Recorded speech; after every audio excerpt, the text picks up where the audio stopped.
ما هي اللغة الوحيدة التي دامت لأكثر من 15 قرن من الزمان۔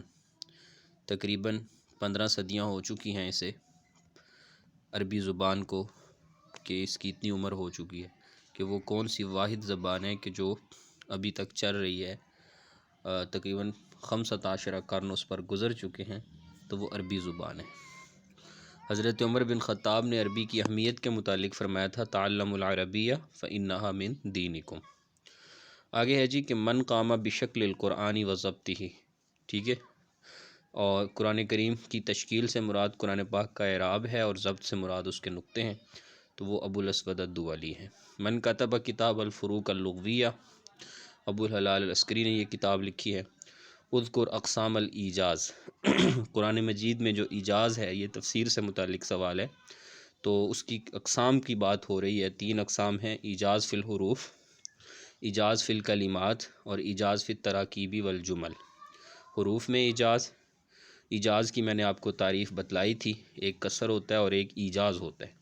ایجاز ہوتا ہے کہ حروف کم معنی زیادہ، اور کسر یہ ہوتا ہے کہ ایک ہی کلمے یا ایک ہی لفظ میں پورے جملے کو ادا کر دینا۔ تو حروف میں بھی اعجاز ہوتا ہے، کلمات کا اعجاز بھی ہوتا ہے، اور بعض مرتبہ تراکیب و جمل کا بھی ہوتا ہے۔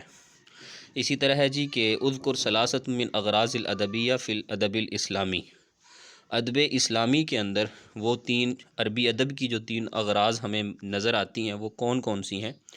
وہ یہ ہے کہ القیم التشریعیہ الاخلاقیہ، اس میں جو بنیاد ہے اس کی وہ شریعت کے اخلاقی چیزیں اس میں شامل ہیں۔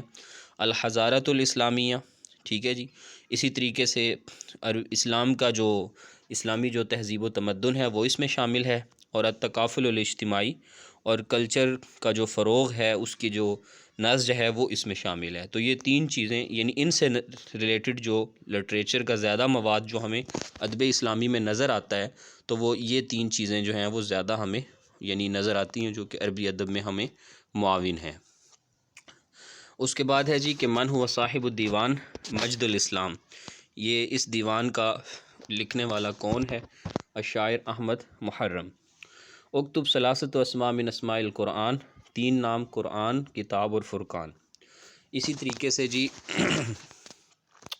اگلا سوال ہے کہ اکتب ثلاثۃ خصائص من خصائص القرآن، قرآن کی خصائص بھی انہیں کہہ سکتے ہیں، تعریف بھی کہہ سکتے ہیں، کہ المکتوب فی المصاحف، ٹھیک ہے، کہ صحیفہ میں لکھا ہوا۔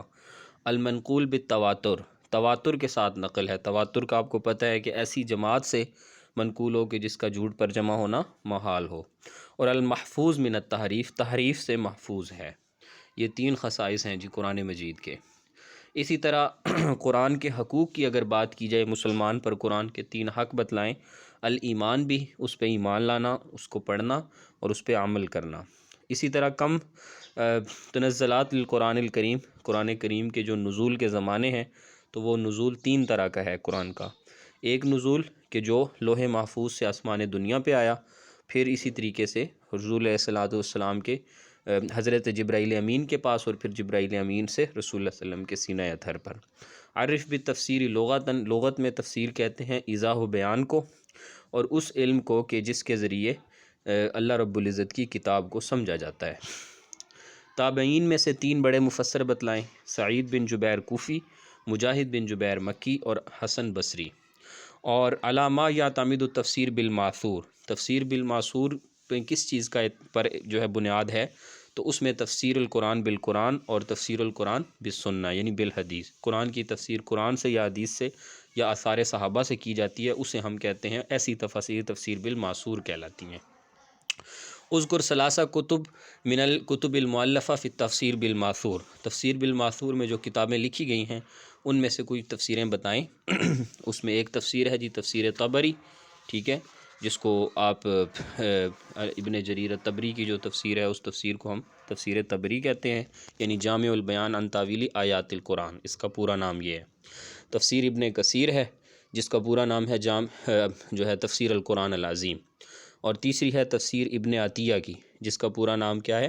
المحرر الوجیز فی تفسیری کتاب العزیز۔ تو یہ 3 تفسیریں جو ابتدائی زمانے کی متقدمین کے ہاں جو معروف تھیں، اور اس میں تفسیر بالماسور کے بہترین نموذج ہیں۔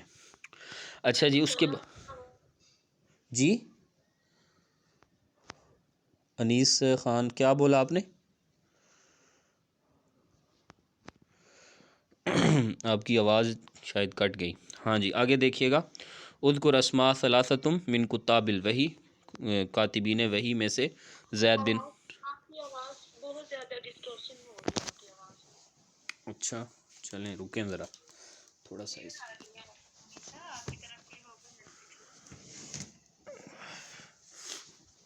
اب شاید کچھ کلیئر ہو جائے آپ کو۔ جی اب بتائیے گا 2-3 ایم سی کیوز کے بعد کہ بہتر ہوئی ہے؟ انٹرنیٹ پرابلم ہے صاحب، یہ سر کس ایم سی کیوز پہ ہے؟ اذکر ثلاثۃ کتب من کتاب 16 پہ ہے۔ 17 میں پڑھ رہا ہوں کہ جو تفسیر 17 پہ ہے جی کہ اذکر ثلاثۃ کتب من الکتب المؤلفہ فی تفسیر بالرائے، تفسیر بالرائے کی بات ہو رہی ہے۔ تفسیر بالرائے وہ تفسیر ہوتی ہے کہ جس کے اندر قرآن کی جو تفسیر ہے وہ قرآن حدیث کے علاوہ جو ہے وہ عربی کے اشعار سے، اسی طریقے سے ادب و بلاغت کے جملوں سے، ضرب الامثال سے، قصص سے، اور اس کے علاوہ جو ماقبل جتنی اشیاء گزر چکی ہیں لغت سے، معاجم سے کی جاتی ہے، اس تفسیر کو تفسیر بالرائے کہتے ہیں، یا اس میں عقلی توجیحات بیان ہو رہی ہوتی ہیں۔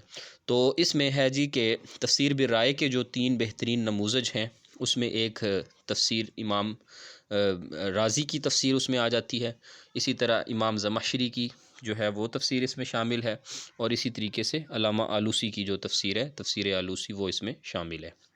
اس کے بعد ہے جی کہ التفسیر البیانی للقرآن، یہ بلاغت کی بہترین تفسیر ہے۔ جو لوگ بلاغت پہ کام کریں تو وہ اگر یہ تفسیر سامنے رکھ لیں تو ان کے لیے کوئی بھی کام بلاغت کا مشکل نہیں ہے۔ یہ ڈاکٹر عائشہ عبدالرحمن جو ہیں انہوں نے 19ویں صدی میں لکھی ہے، یہ میرا ترکش ہیں۔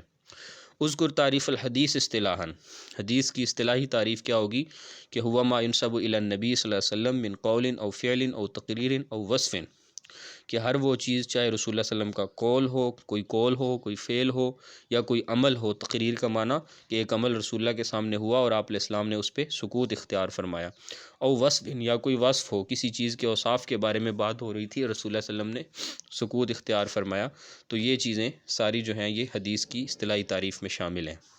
حدیث قدسی کہ جو رسول اللہ صلی اللہ علیہ وسلم جو روایت کرتے ہیں اللہ رب العزت سے براہ راست، اور مل مصدر الثانی للتشریف الاسلام بعد القرآن، قرآن کے بعد دوسرا بڑا مصدر ہے جی سنت یا حدیث، اور اس کے بعد ہے 3 بڑے صحابہ جو کہ کثیر الروات تھے، حضرت ابو ہریرہ، حضرت عبداللہ بن عمر اور حضرت ام المؤمنین اما عائشہ صدیقہ۔ بخاری شریف کا پورا نام الجامع المسند الصحیح المختصر من امور رسول اللہ صلی اللہ علیہ وسلم و سننہ و ایامی، اور یہ پھر آگے آپ کا ما تحت فانفی، ٹھیک ہے جی، ان تراکیب میں سے ایک ترکیب۔ مل مراد من الصحاح، صحاح سے کیا مراد ہے؟ وہ کتابیں کہ جن کے مؤلف اس چیز کا التزام کرتے ہیں کہ وہ اس میں احادیث صحیحہ لے کے آتے ہیں۔ سنن سے مراد کہ وہ حدیث کی کتابیں جو احکام فقیہہ پر جمع کی جاتی ہیں، اور سیرت سے مراد وہ کتابیں جو رسول اللہ صلی اللہ علیہ وسلم کی خلق اور خلق کو شامل ہوتی ہیں، اور جو بڑے مصادر ہیں سیرت نبوی کے مصادر رئیسیہ، یہ سوال پہلے بھی آ چکا ہے، تو یہ مصادر جو ہے تنحصر المصادر الرئیسیہ المعتمدہ للسیرہ نبویہ فی اربعۃ مصادر، 4 بڑے مصادر ہیں۔ اچھا یہ بات ذہن میں رکھیے گا کہ یہاں مصادر سے مراد کتابیں نہیں ہیں کہ سیرت کی بڑی کتابیں 4 ہیں، اس سے مراد یہ ہے کہ سیرت کے بڑے ماخذ جو ہیں، تو سیرت کے بڑے ماخذ میں سب سے پہلے قرآن پاک آتا ہے۔ قرآن پاک نے سیرت کی بہت زیادہ، اللہ حضور علیہ السلام کی پیارے پیغمبر کی سیرت کو بیان کیا، وَإِنَّكَ لَعَلَىٰ خُلُقٍ عَظِيمٍ، بے شمار آیات ہیں جو حضور علیہ السلام کی سیرت اور صورت دونوں کو، خلق اور خلق دونوں کو بتلاتی ہیں۔ اور اسی طریقے سے دوسرے نمبر پھر سیرت حدیث سے یعنی القرآن، اور اسی طریقے سے السنہ، اور تیسری چیز جو ہے وہ اس میں آ جائے گی کہ الشعر العربی، جو کہ معاصر ہے عہد رسالت کا، یعنی عہد رسالت کا جو عربی شاعری ہے وہ بھی ہمیں حضور علیہ السلام کی سیرت، خاص طور پہ حسان کی، عبداللہ ابن رواحہ کی، کعب بن زہیر کی، ان کی شاعری میں بھی ہمیں رسول اللہ صلی اللہ علیہ وسلم کی سیرت کا پتہ چلتا ہے۔ اور پھر چوتھے نمبر پہ کتب سیرہ آ جاتی ہیں۔ تو اس ترتیب سے یہ جو ہے نا جو معتمد ہیں وہ یہ 4 عناصر رئیسیہ ہیں۔ باقی اگر کتابوں کی بات کی جائے کہ اگر یہ سوال یوں آ جائے کہ جی کتابیں 4 بڑی سیرت کے حوالے سے یوں کبھی سوال آ جاتا ہے تو پھر آپ اس میں بتا سکتے ہیں کہ جو ابتدائی کتابیں تھیں جیسے کہ علامہ ابن اسحاق کی المغازی ہے، اسی طرح ابن حشام کی سیرت ابن حشام ہے، یا اسی طرح طبقات ابن سعد ہے، یا تاریخ الطبری ہے، تو یہ وہ بڑی کتابیں ہیں جو سیرت کے ابتدائی جو ہے وہ ماخذ مانے جاتے ہیں۔ اچھا جی، اس کے بعد ہے کہ اذکر اسم الکامل لکتاب تاریخ الطبری لابن جریر، اس کا پورا نام کیا ہے؟ تاریخ الامم والملوک یا تاریخ الرسل والملوک۔ اذکر مصدرین من مصادر العقیدہ الاسلامیہ، عقائد میں جو ہے وہ بڑے مصادر جو ہمارے عقیدے ہیں وہ یا قرآن سے ہیں یا پھر سنت سے ہیں۔ تو آگے انشاءاللہ پھر ہم 31 سے نیکسٹ چلیں گے۔